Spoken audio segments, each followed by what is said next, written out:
Montluel is a small town just approximately 12 miles from the French city of Lyon. This region had been known for a rather criminal reputation. Mostly isolated and rural, this area seemed ideal for unnecessary violence and 19th century mayhem. Because of the surrounding woods and lonely roads, the environment seemed perfect for local thieves to ambush travelers on the road and murder their victims and burying them in the woods or leaving them for the animals to devour. A unique area indeed. In fact, the region reached some level of redemption that eventually came crashing down in the latter 19th century. On February 8, 1855, some hunters making their way through a thicket surrounding Montauvergne happened upon the corpse of a young female. It appeared that the young woman succumbed from a horrible death as she was covered in blood with several wounds about the head and face. The body had been stripped and appeared to be subjected to, in the vernacular of the time, a gross outrage. The sportsman who found the body also picked up a handkerchief, collar, black lace cap, and a pair of shoes which helped to identify the young woman as Marie Bidet. Marie last worked as a servant in Lyon, where she left 3 days before the discovery of her body. Marie stated to friends that before she left, that she had a job offer from a man that gave her a great employment opportunity, provided she could start right away. Another young girl from the same area, Marie Carte, received a similar offer, but because she would not be able to start until March 4th, the employing man chose Marie Bidet first. Carte described the man as a country-looking gentleman, aged 50, and having a noticeable scar or swelling on the upper lip. On March 4th, 1855, the man called upon Marie Carte again, with the servant turning down his offer. But Carte had a friend, Olympe Alibert, also a house servant, took up the offer from the man and left Lyon with him. As night fell, Alibert and the man proceeded to walk through the woods near Montauvergne. Alibert became alarmed at the strangeness of the atmosphere and abandoned the man near where the body of Marie Bidet had been found recently, and she sought refuge within a local farm. Alibert never saw that man again. In September, a man who matched the description given to authorities by Carte and Alibert approached another young girl, Joseph de Charty, to accompany him back to a position where she would serve as a housemaid. Charty reacted in the same way as Alibert and ran as fast as she could away from the stranger when she feared the morose walk through the woods. On October 31st, 1855, the middle-aged man again visited Montauvergne and offered a servant's position to Jean Bourgeois.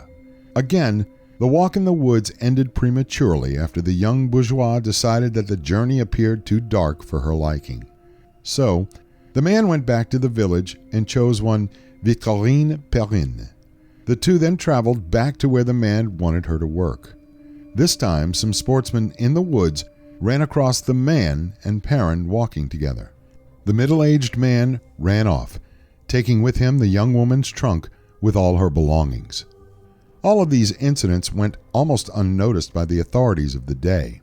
The gendarme had no idea what sinister happenings occurred, as it appeared that some of the intended victims escaped the terror that soon would be uncovered.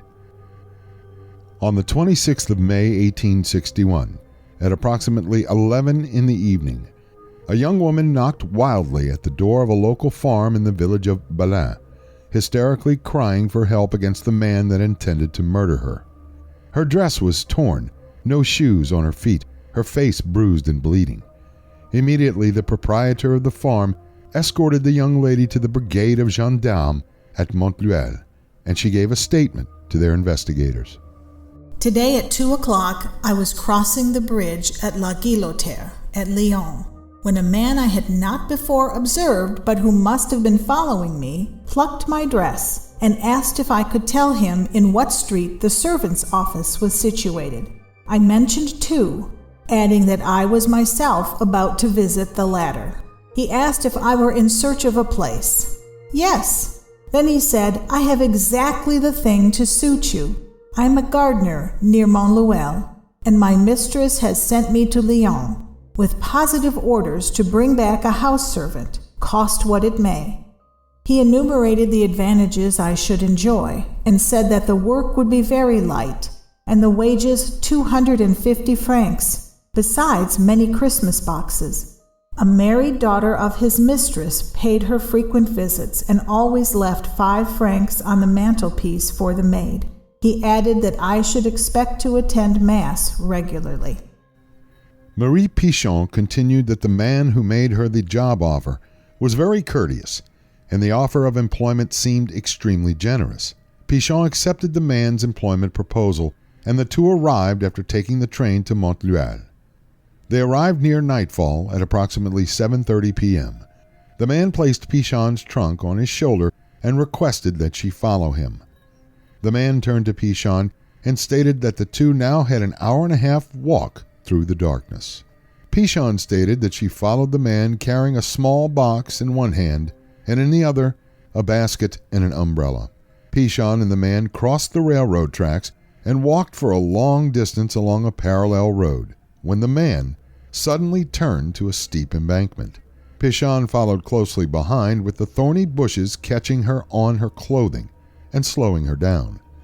The man then stopped and turned toward Pichon, stating that her trunk was too heavy and that he would put it in a thicket and return with a carriage the following day to retrieve it. After walking a little further, the man took the trunk and concealed it.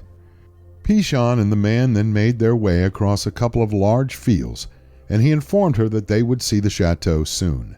They arrived at the summit of a small hill and halted. Pichon stated that she noticed that throughout the entire journey, the man seemed to be very concerned over every step she took. As the two continued to walk, the man attempted to pull a stake out of the ground, but proved unsuccessful. As they went further, her sponsor attempted to pick up a large stone that he saw along the way. Pichon became concerned and inquired of the man regarding his actions. The man gave an unintelligible reply and repeated his actions a little further into the journey. Pichon also noticed that the man lagged behind a few times, and when she became more alarmed when the man reached into his tunic as if to search for a weapon or something to that effect. Pichon's questionable nature then turned to terror and made sure that the man remained in front of her the rest of the way. When they reached another small hill, Pichon noticed a small cottage with a cabbage garden. Then she decided, emphatically, a steadfast refusal to walk any further. Just then, with the man just slightly ahead of her, he turned around and let fall a cord with a running noose. A struggle ensued where Pichon eventually freed herself from the grasp of the strange man, dropped everything she carried, and ran as fast as she could. Pichon sensed and heard the stranger running behind her. She ran to a nearby house and finally found refuge near the train station. The authorities became very interested in Pichon's rendition of the events as they occurred. Immediately, the local constabulary searched the area and soon concentrated on a small cottage located in the village of Dumollard. The village soon became abuzz with gossip regarding the village's master and the antisocial behavior of his wife. Their name was the same as the village, Dumollard. The master, known as Martin Dumollard, soon endured the questioning from the authorities as to whether they had the man that attacked Marie Pichon. Dumollard was a rather large man who had a scar or a tumor on his upper lip. Dumollard became belligerent and evasive when it came to his motives and whereabouts regarding Pichon. Authorities felt their best course of action was to arrest the large man and bring him to the station located at Trevoux. Once Dumollard stood in front of Pichon, the young girl hysterically identified the man as her assailant. After authorities took Dumollard into custody and escorted him back to the station, other officers searched the Dumollard residence. Investigators discovered clothes, linen, pieces of lace, ribbons, gowns, handkerchiefs, shoes, and other assorted articles of clothing from what appeared to be many young women. Authorities also noted that these articles belonged to women of the servant class. Many of the articles contained smears and stains of blood. Other clothing appeared to have been laundered. Police suspected that the married man must be harboring a mistress somewhere or there was a darker, more sinister reason for Dumollard holding on to the clothing, especially when the articles contained sizable quantities of blood. The night after the search, Dumollard's wife was taken into custody, and she exhibited a propensity to confess. Dumollard's wife remembered an incident when her husband returned home after being out working. He carried a silver watch and some bloody clothing, which he instructed her to wash immediately. She claimed that Dumollard confessed to murdering a young girl, and he had to return to the mountain wood in order to bury her. He then picked up a pickaxe and left the house. The girl he allegedly murdered left her luggage at the train station, and Dumollard was supposed to retrieve it. He never did. Investigators sought to discover where Mrs. Dumollard's story of the murdered girl proved true. They organized a search party of the mountain wood and brought the two suspects along with them. For hours, the party searched were directed by the two accused murderers. Then, the investigators and their laborers located a spot approximately 50 yards into the wood. They dug for an hour at Dumollard's direction. At first, it appeared that the suspect played games with the investigators, but then a detective noticed a slight disturbance in the soil. Two shrubs occupied that area, and it appeared that they had not taken root. Additionally, flies seemed to congregate around the small mound. The bushes were removed, and the investigators directed the laborers to dig around those bushes. As the dig continued, one of the laborers found the back of a human hand. As the soil cleared, the corpse of a young girl was uncovered. Because of the condition of the soil, her body remained preserved. The corpse lay on its back, with the left hand on her bosom. The fingers appeared to be clutching a clump of soil. Investigators surmised that the young lady had been buried while still alive. The whole time the investigators directed the digging, Dumollard exhibited no emotion whatsoever at the discovery. His lack of remorse took the investigators by surprise. However, he refused to look into the face of the victim. Authorities stated that his deeds would not go unnoticed, and it would behoove Dumollard to make a full confession to his crimes.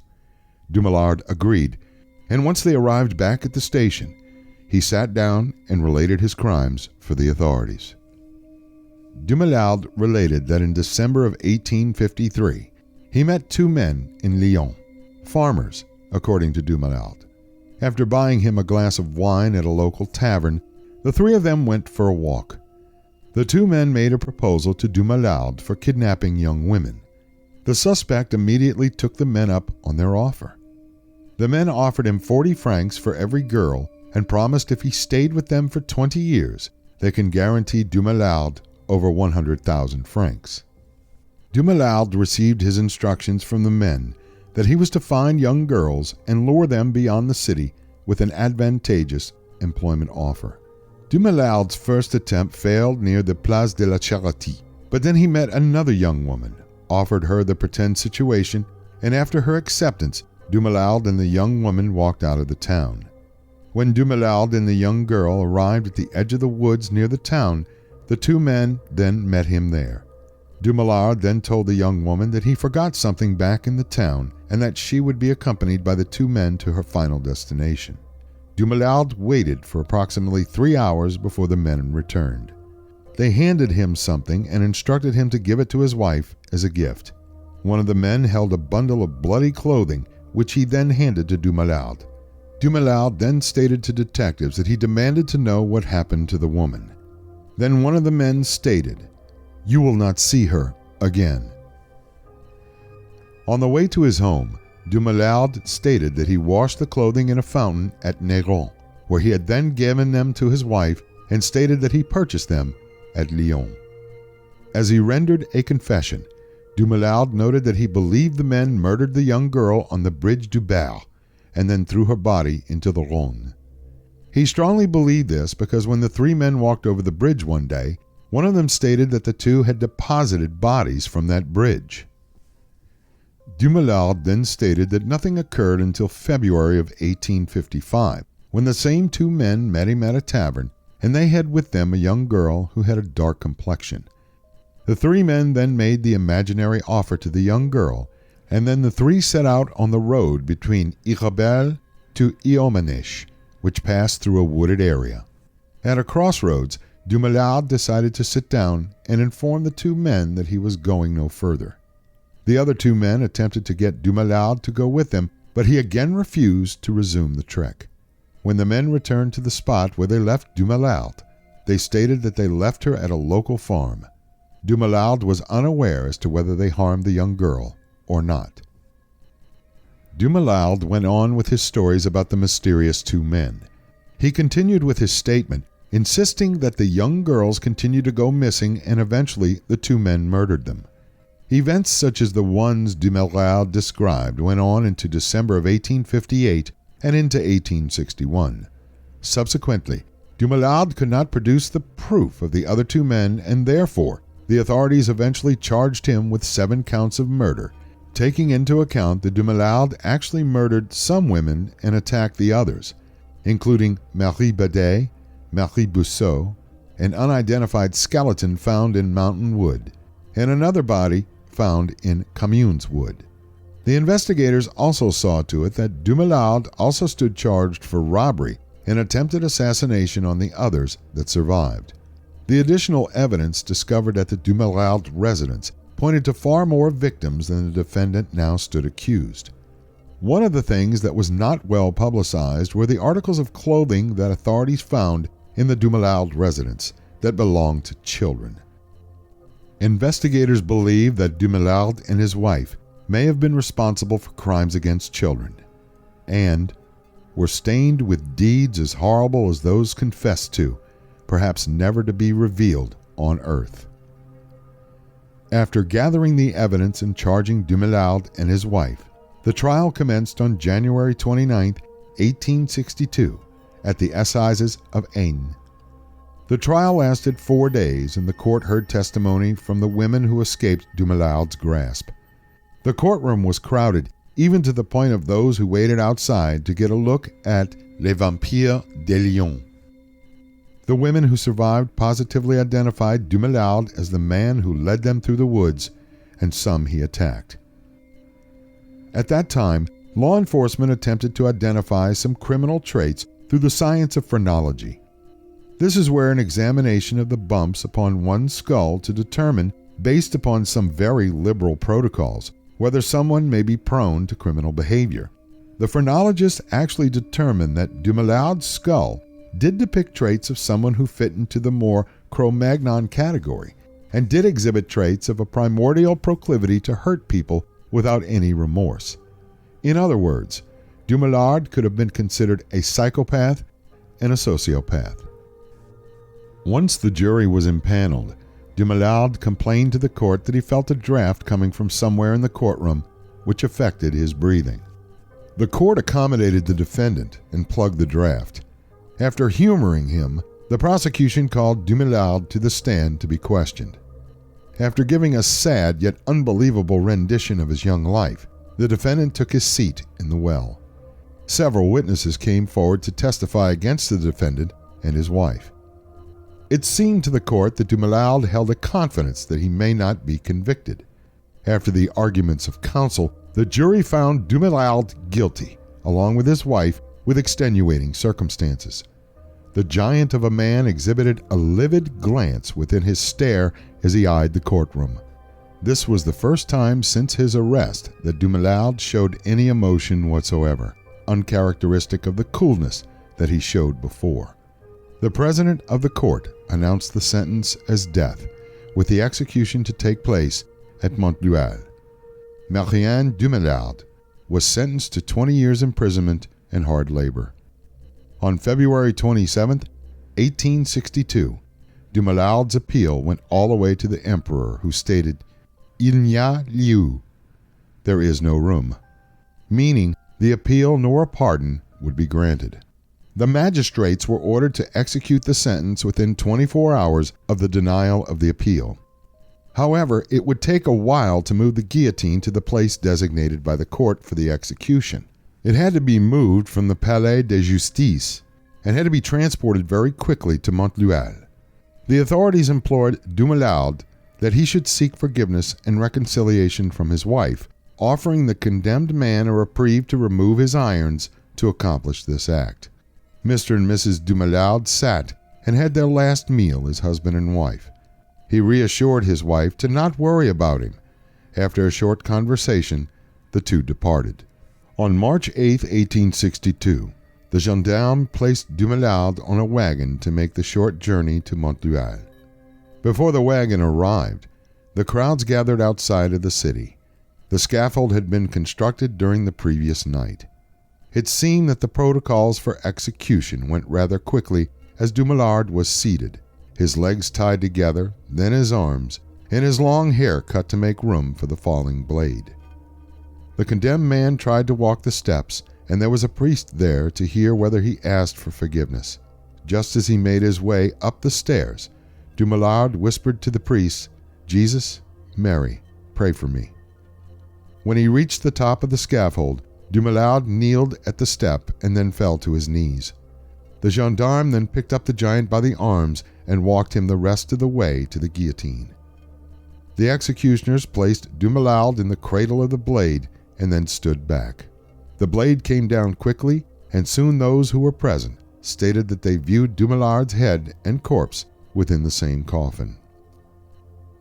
Most French people, when they heard of the execution of Martin Dumollard, they believed the Vampire of Lyons paid the appropriate price for the crimes he committed. After his death, people all over the country began the legends of the French wolf, whose name was Martin Dumollard.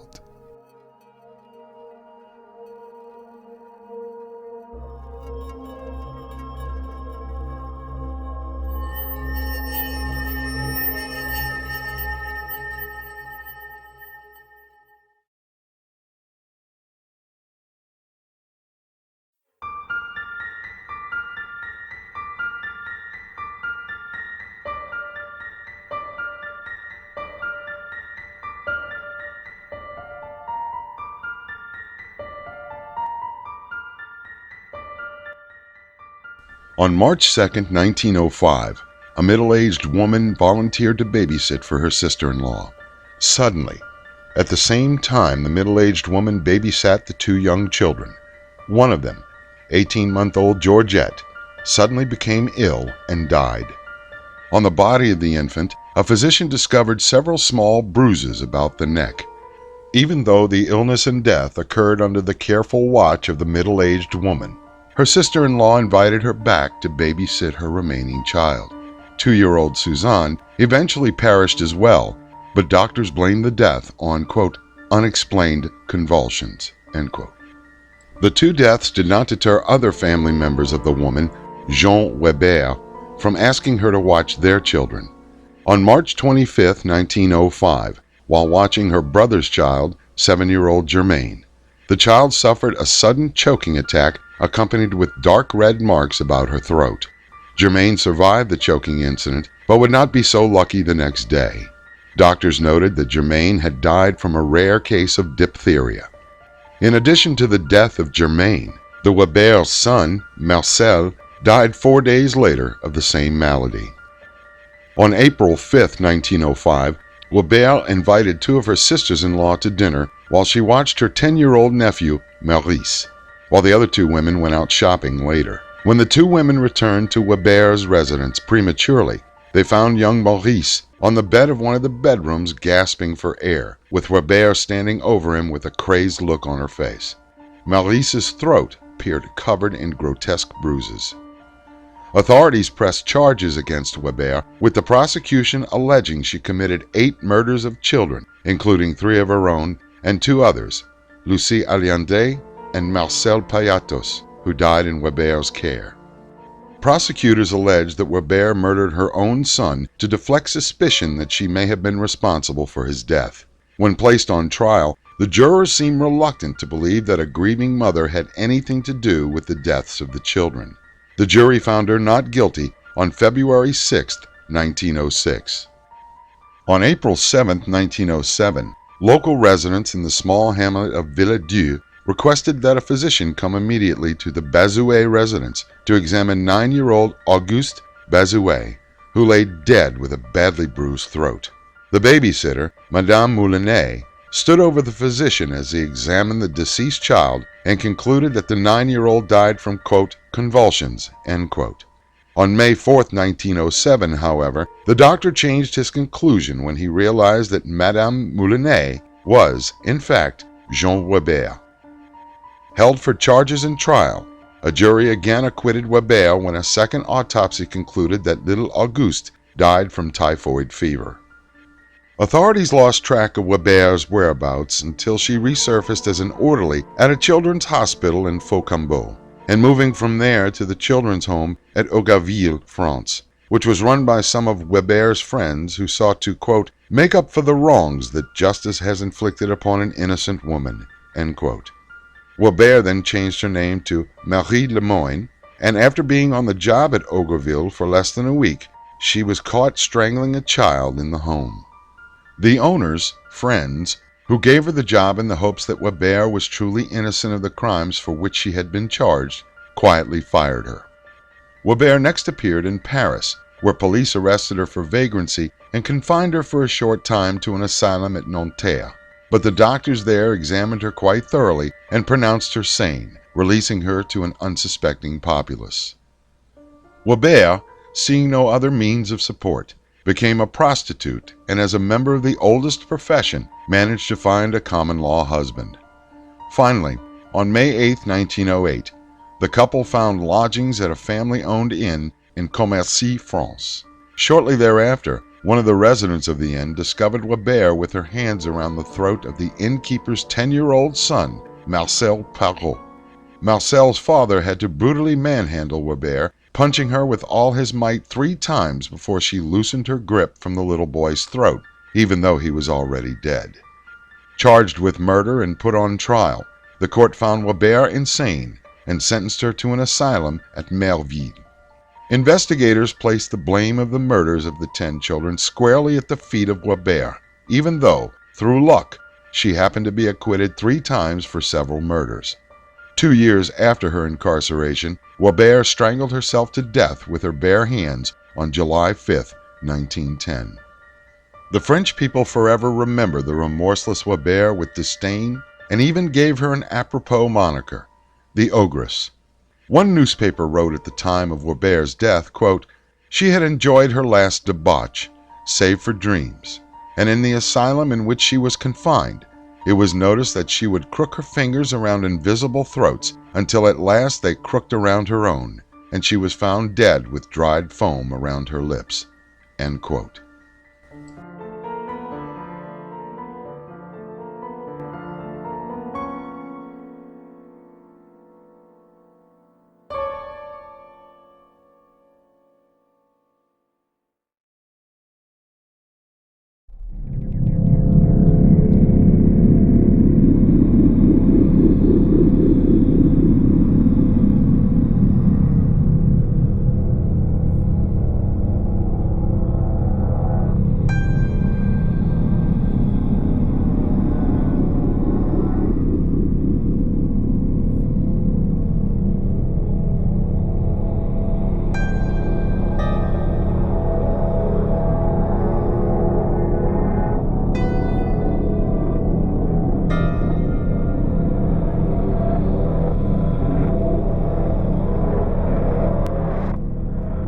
Gustav Adolf Seefeldt was born the 7th child of an alcoholic father and a promiscuous mother in Potsdam, Germany on March 6, 1870.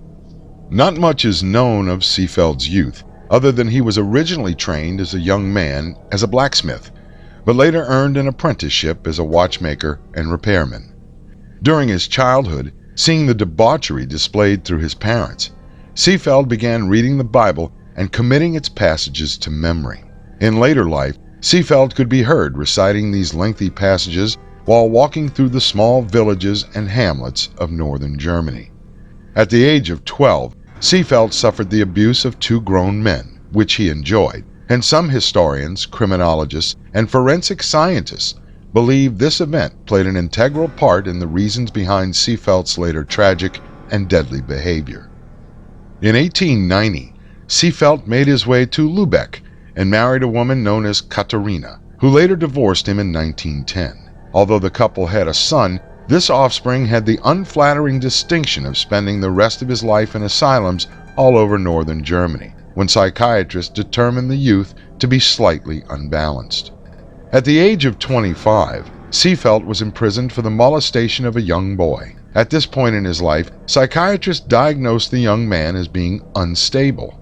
After his release from prison, Seefeldt became a wanderer of sorts, traveling around northern Germany, preferring to sleep in the open in parks and doorsteps.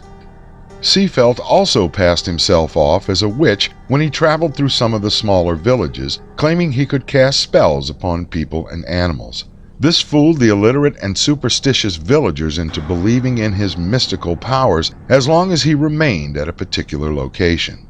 For the next 20 years, Seefeldt saw himself in and out of prisons and insane asylums where he exhibited odd, if not totally unbalanced, behavior. Attendants at the various asylums where Seefeldt saw himself incarcerated viewed the man as, quote, playing with his droppings, twitching his limbs, end quote, and experiencing self-imposed paralysis. When freed, Seefeldt always found young boys to abuse. Although varying crime scenes may have changed because of location, Seefeldt always found pine plantations where he would deposit his victims. And even though he murdered a young boy in 1908, it was not until much later when the authorities determined his, quote, series, end quote, did not really begin to be noticed until 1933. Authorities strongly believed that Seefeldt was responsible for the deaths of 12-year-olds Kurt Gnerk on April 16, 1933, Wolfgang Metzdorf, October 8, 1933, Ernst Tesdorf, November 2, 1933, known as Keinslammler within the local area, Alfred Pretorius, November 12, 1933, Hans Korn, January 16, 1934, the Oranienburger Gunther Tiesk, October 2, 1934, 11-year-old Brandenburger Irving Wisniewski, October 8, 1934, 4-year-old Arthur Dill, October 16, 1934, found in Neuruppin, 5-year-old Edgar Dietrich, nicknamed Eipel, October 16, 1934, he was found in Neuruppin, 10-year-old Hans Joachim Neumann, murdered February 16, 1934, but not found until June 20, 1935. 10-year-old Heinz Zimmermann, February 23, 1935. And 11-year-old Gustav Thomas, March 22, 1935. The victimology of the decedents seemed similar in that each of the young boys was found wearing a sailor suit. Additionally, all of the children were found as though they were, quote, peacefully asleep, end quote, and their bodies showed no signs of visible external violence. Police began to question as to whether the murderer, now known as the Sandman, may have committed other murders that may have been addressed as having occurred as a result of natural causes. Most criminologists assume that Seefeldt may have used a self-produced poison that mimicked sleep after death. Authorities believe they had the man responsible for the most recent rash of disappearances when they arrested a businessman after 2 boys wearing sailor suits were found dead near Schwerin, Germany. But while the man remained in custody, he hanged himself rather than face the public. On March 23, 1935, Gustav Thomas was found dead near a pine preservation near Württemberg, Germany. Police questioned witnesses who last saw the young boy, and the witnesses stated that they saw young Gustav with an older man in a, quote, striking hat, end quote, on the day the child disappeared.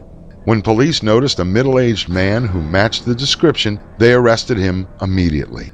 That man was Gustav Adolf Seefeldt. At first, Seefeldt denied everything, even denying that he knew the 5 to 12-year-old boys. Later, after a more intense interrogation, Seefeldt stated that he once traveled with a young boy for over 3 months before letting him go, unharmed, and then finally admitted that he killed 12 young boys.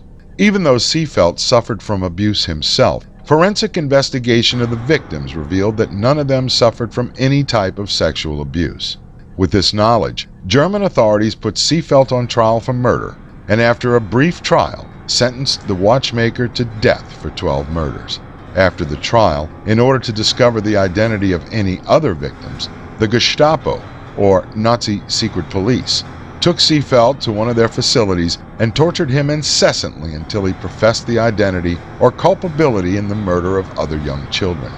As a result of the deeply painful interrogation, Seefeldt admitted to more than 100 murders, but could not remember the names of the victims.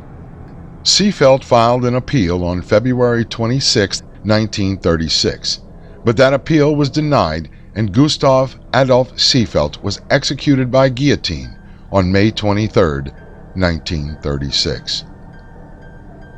Germany became familiar with the whole slew of serial killers during the same time period, with the likes of Peter Kürten, Fritz Haarmann, and Karl Denke.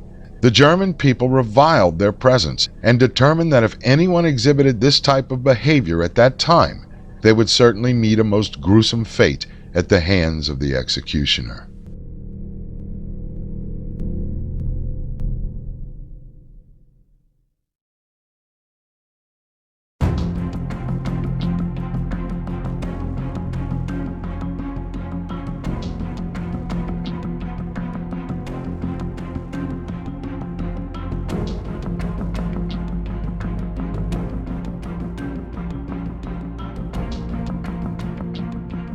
In May of 1927, the entire United States stood glued to their radios and watched for the daily newspapers.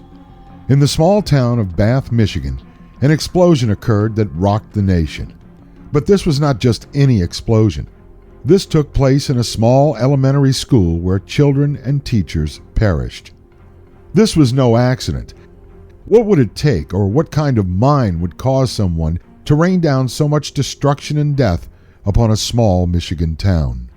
After the smoke cleared, authorities identified the perpetrator to this decimation as one Andrew Kehoe. Kehoe was born in Tecumseh, Michigan on February 1, 1872, in a family of 13 children. After the death of his mother, Kehoe's father remarried, but Kehoe did not get along with his stepmother, often clashing over the smallest of provocations. At the age of 14, the family's kitchen stove exploded as his stepmother attempted to light it.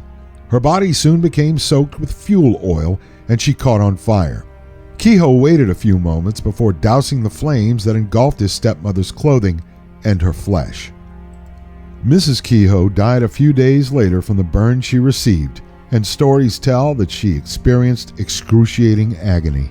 Police investigated young Kehoe, but never charged him with the fire nor with the death of his stepmother. Kehoe later attended Tecumseh High School, then later left the farm to attend Michigan State College, later Michigan State University, where he met his future wife, Ellen Nellie Price, the daughter of a very wealthy Lansing, Michigan family. Nellie and Kehoe were married in 1912 and moved around until 1919, until they bought a 185-acre farm outside the village of Bath Township, Michigan. Surrounding neighbors got to know the Kehoes and seemed especially troubled when they characterized Andrew Kehoe as an intelligent man who grew impatient with those who disagreed with him. Although always dressed neatly and dapper, Kehoe was obsessive about his appearance and often changed his shirt at midday when the slightest amount of dirt soiled the material. Even as clean as Kehoe seemed, he hid a very dark side. Neighbors recalled that Kehoe treated farm animals especially harshly. In fact, one time, he beat a horse to death. The surrounding farmers were not impressed with Kehoe's farming abilities either. Kehoe tried to adjust machinery so that he would not exert any physical effort to see that the farm would be profitable. Because Kehoe exhibited a sign of thriftiness, his neighbors elected him treasurer of the local school board in 1924. When he won a seat on the school board, Kehoe complained that taxes in the area were way too high and even blamed them for the depressed financial condition his family experienced. What Kehoe failed to realize was that his farming skills left a lot to be desired and tried to do everything mechanically rather than using old-fashioned elbow grease. Constantly tinkering with his machinery, Kehoe failed to put his nose to the grindstone, so to speak, when it came to making a living as a farmer.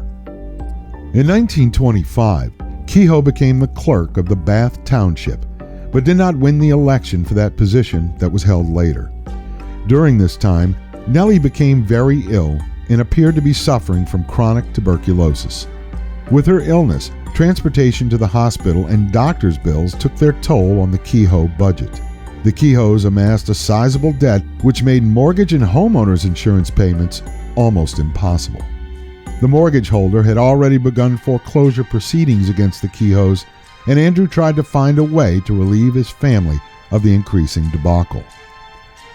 Kehoe did have a plan, but history fails to recognize exactly when he devised this plan.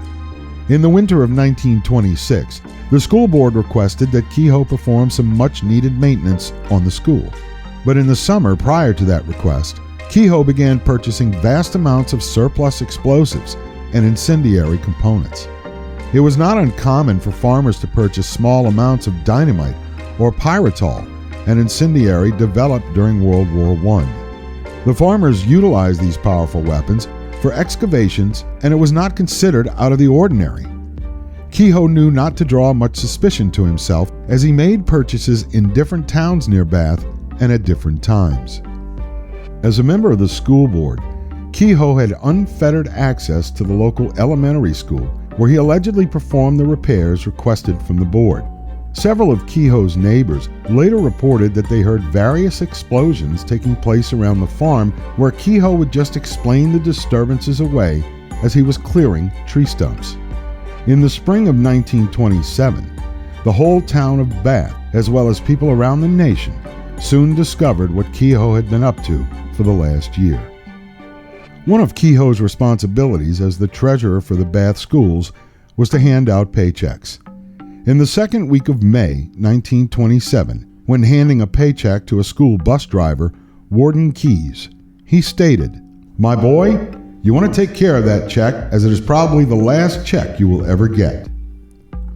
Keyes thought the comment strange, as most of the children, teachers, and parents prepared for the summer break, which would occur in less than a month from that pay period. A teacher at the school, Miss Bernice Sterling, telephoned Kehoe later that week and requested if she could use a grove located on his property for a school picnic. Kehoe responded that if Miss Sterling wanted a picnic, she would better have it at once. Again, Kehoe's behavior sparked questions from the teacher amongst the other townsfolk, but nothing too suspicious ever surfaced.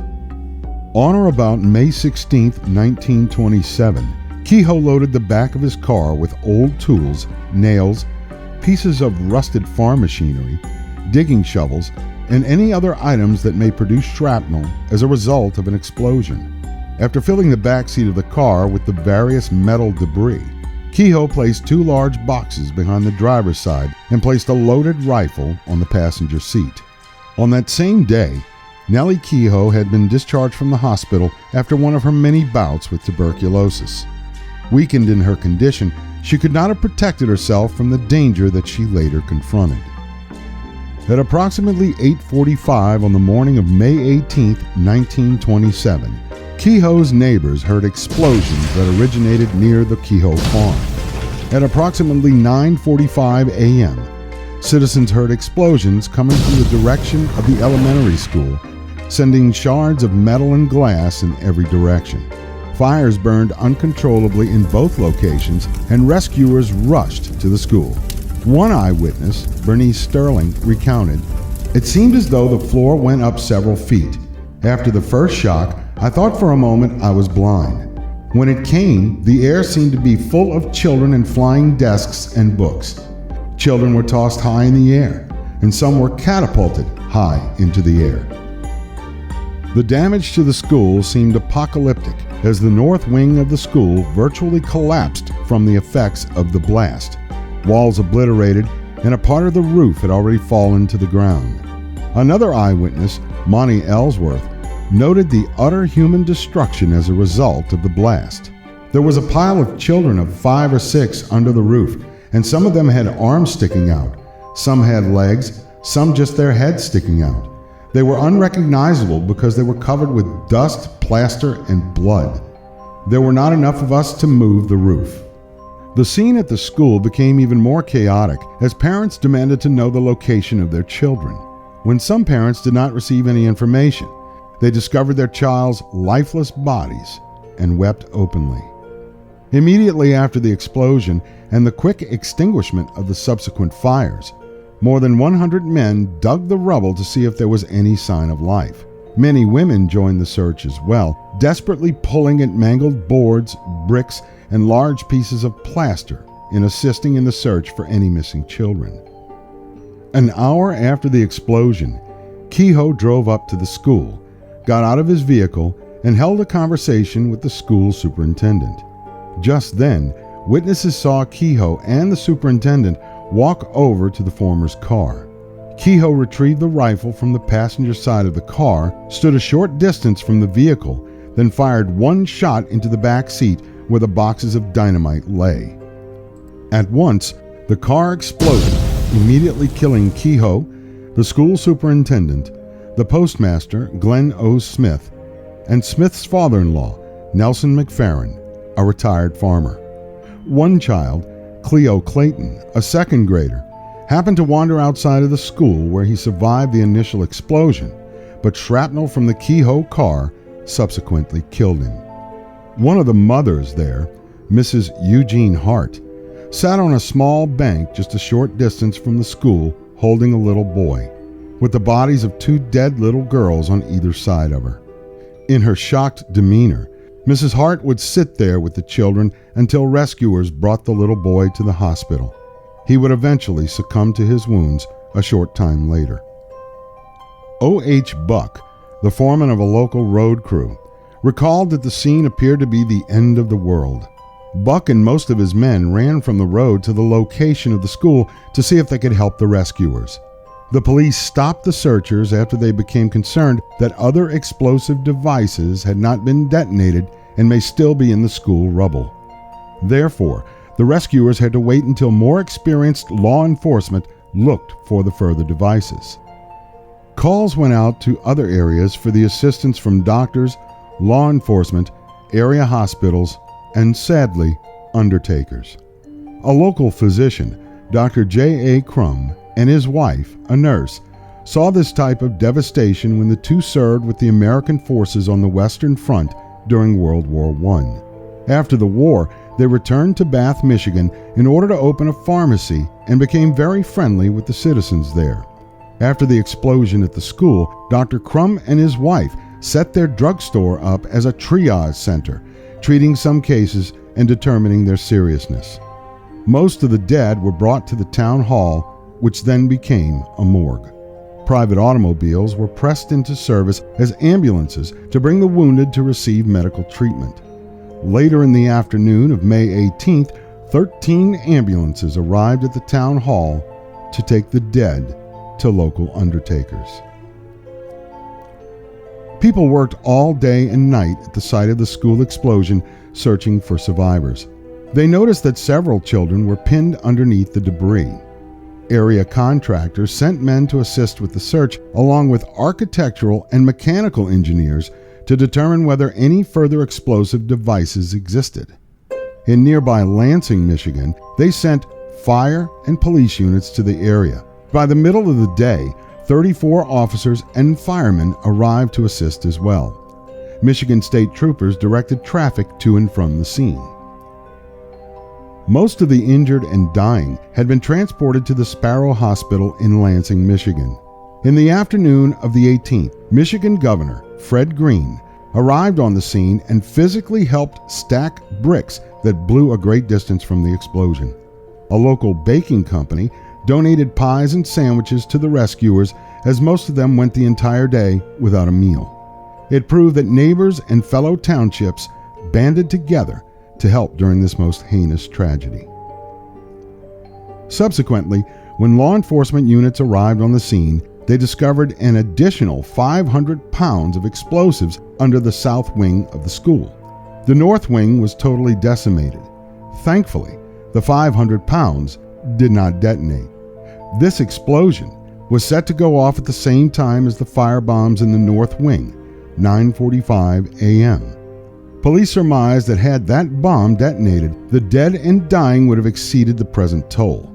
Although this is no consolation to those who lost loved ones, the damage could have been worse. Authorities next turned their attention to the Kehoe farm explosion as they realized that the city employee may have planned these actions prematurely. On the following day, sadly, law enforcement identified the charred remains of Nellie Kehoe, whose body was found amongst the ruins of the farm. Police noted that thousands of people walked by and did not notice that the burning embers were actually a human body. Further examination of the Kehoe property revealed that all the buildings had been destroyed through explosions.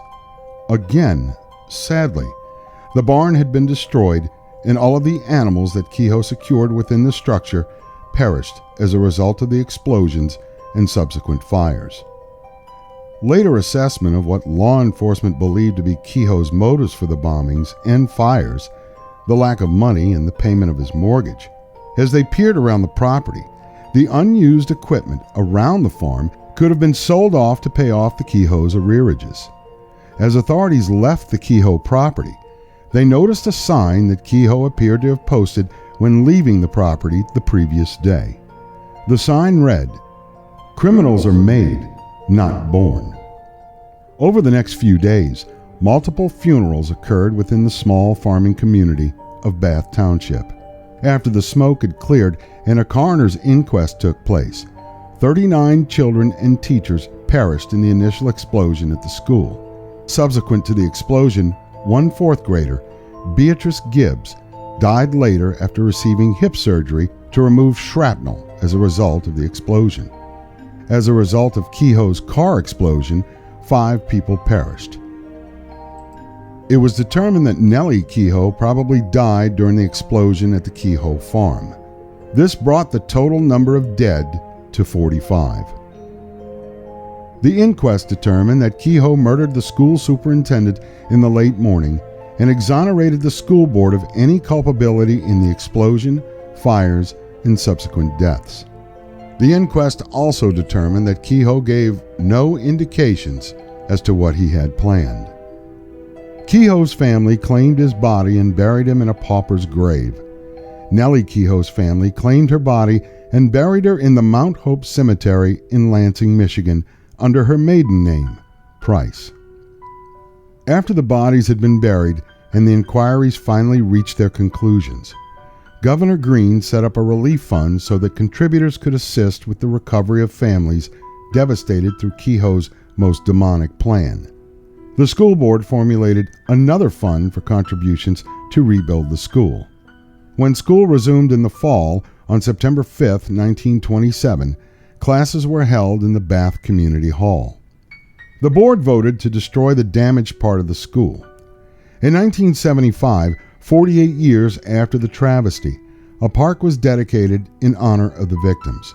At the center of the park is the cupola of the building where the blast took place. A bronze plaque affixed to a white boulder bears the names of the victims. As for the infamy of Andrew Kehoe, history remembers this mass murderer as someone who could not accept that his failure stemmed from his own actions. He will forever be remembered as the Bath Township murderer, with the deaths of 45 innocent people affixed to his legacy.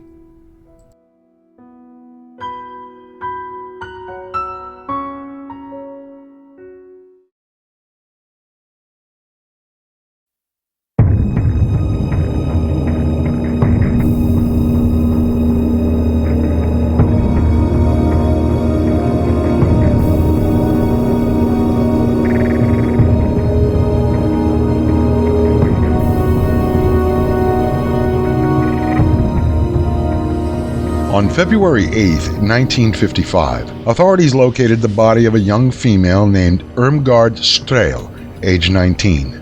Not only had the young lady been stabbed to death, but she had been sexually assaulted and left in a barn in the small town of Ludinghausen, Germany, located in the northwestern part of the country.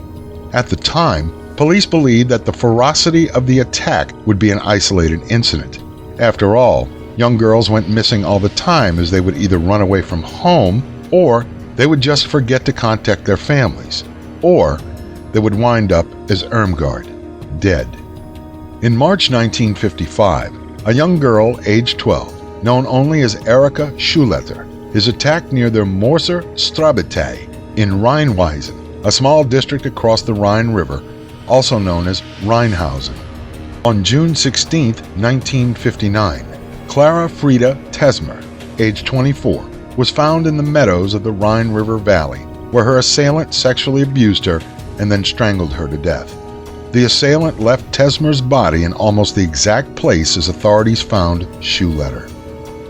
A little over a month later, Manuela Note's body was found in the city park of Essen, another major Ruhr town. Authorities arrested one Horst Otto, who confessed to the murder. After his trial, the court sentenced Otto to 8 years in prison.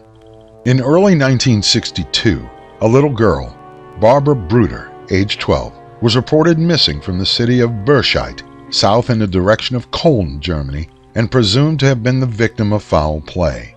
On April 23, 1962, Petra Geiss is found murdered and assaulted in Dinslaken-Bruckhausen. With the Geiss murder, police noticed something new about this killer. Parts of Geiss's body appeared to have been chewed off. Authorities later determined that Geiss had been sexually assaulted at Ries, near Walsum, and both of her buttocks had been removed with a knife, along with her left forearm and hand. On June 4, 1962, the assailant seemed insatiable after the Geiss murder when he attacked 13-year-old Monika Teifel, who vanished on her way to school. Authorities found her body in a field later that day, and the body suffered from what can only be described as, quote, stakes carved from her buttocks and the back of her thighs, end quote. On a hot August night in 1965, in Grossenbaum, Germany, a pair of lovers, Hermann and Rita Schmitz, sat in their vehicle kissing, when all of a sudden, Hermann heard what he thought was air escaping from a tire. When he exited the vehicle to investigate further, the unknown assailant stabbed Schmitz to death. Then, the killer focused on Rita, who immediately switched to the driver's seat and tried to run over the assailant. He then fled the area. In Marl, Germany, on September 13, 1966, the assailant, now known as the Ruhr Hunter, brutally murdered one Ursula Rolling, strangling her in Forsterbusch Park in Marl. Rolling's boyfriend, Adolf Schickel, faced false accusations of murdering his girlfriend and later killed himself by drowning in the Mahn River in Wiesbaden. On December 22, 1966, the assaulter took 5-year-old Ilona Hark on a train trip to Wuppertal, Germany, then on a bus to Reimstad or Huxwagen, where they got off the train along the way and walked into a dense part of the forest there. The killer then drowned his young victim and sexually assaulted her, subsequently defiling her small body by, quote, slicing steaks from her buttocks and shoulders, end quote. In the following year, 1967, it appeared that the killer's luck began to run thin. He settled briefly in the German town of Grafenhausen, where he befriended several of the children living there. In one incident, the assailant attempted to lure a 10-year-old girl, Gabrielle Putman, into a nearby field with promises of showing her a white rabbit. Instead, the perpetrator showed her obscene photos in an attempt to arouse the young child. When that didn't work, he began choking her. She broke away from his grip when the local sirens from the coal mine sounded, scaring the attacker and forcing him to flee the area. Had he gotten sloppy with his methods? Perhaps he was taking too many chances, thinking he outsmarted the police time and again. And why would this time be any different? In the coming months and years, the Ruhr Hunter became more brazen, as on July 12, 1969, he entered the home of 61-year-old Maria Hetgen at Huxwagen, Germany, strangling her to death and then sexually abusing her corpse. On May 21, 1970, the attacker ambushed one Jutta Rahn, making her way through the small patch of woods near her house after school. The attacker strangled the young girl to death. Her neighbor/boyfriend, Peter Shea, spent 15 months in jail as being the only suspect in the attack. In 1976, 10-year-old Karen Topfer was assaulted and then strangled to death on her way to school in Dinslaken, Wurt. In July of 1976, 4-year-old Marion Kettler proved missing from a local playground, and police went searching door-to-door for her in Lahr, a Duisburg suburb.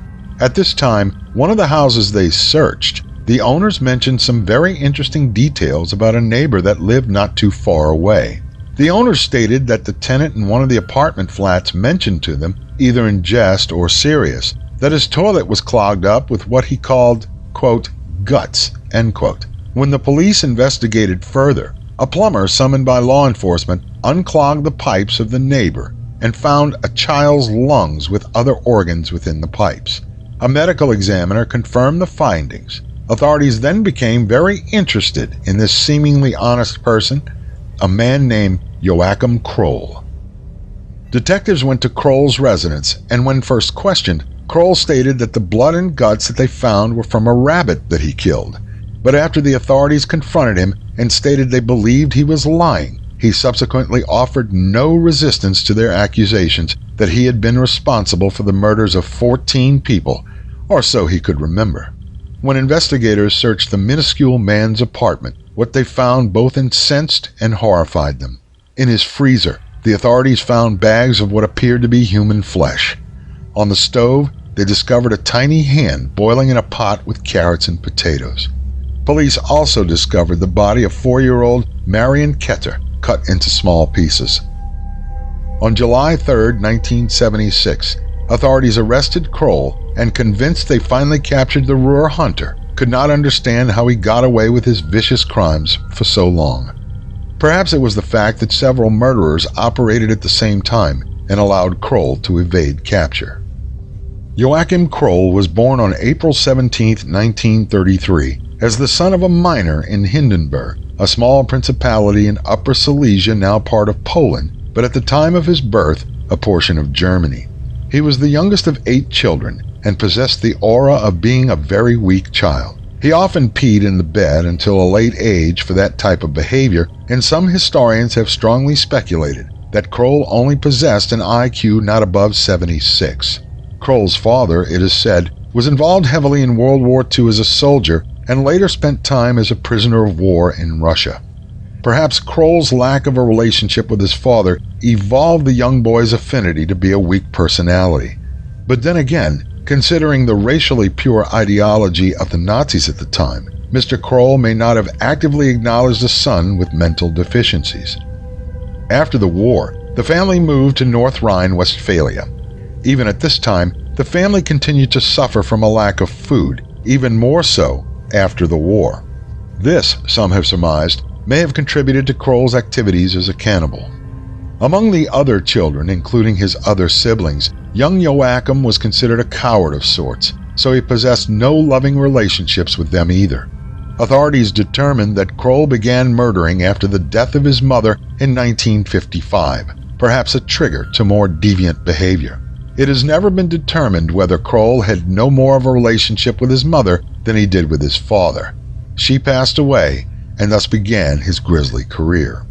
After his capture, Kroll stated that he cut flesh from some of the victims in order to save money on his grocery bill. While in custody, the killer actually believed, after a psychological examination, that he would receive an operation that would finally cure his homicidal tendencies and then see his release from prison. Instead, authorities charged Kroll with 8 counts of capital murder and 1 count of attempted murder. Since the abolition of the death penalty in Germany after World War II, the best that justice could serve on this admitted murderer and cannibal would be life imprisonment. In April of 1982, the court convicted Kroll and sentenced him to terms of life imprisonment.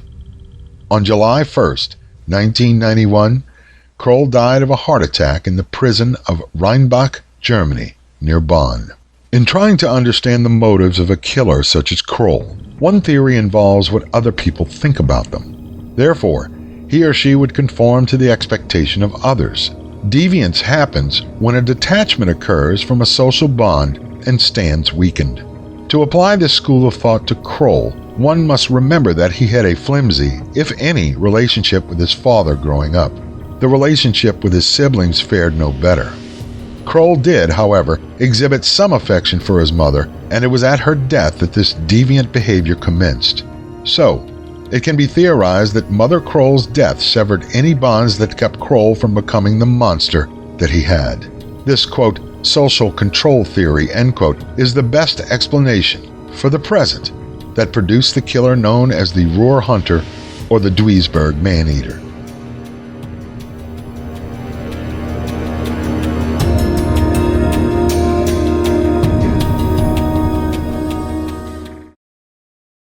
Now, if you would like to support our channel, and I hope you support our channel, you can find us on Rumble, BitChute, and we have a PayPal account. Also, we're on Facebook and Twitter at this time. Until next time.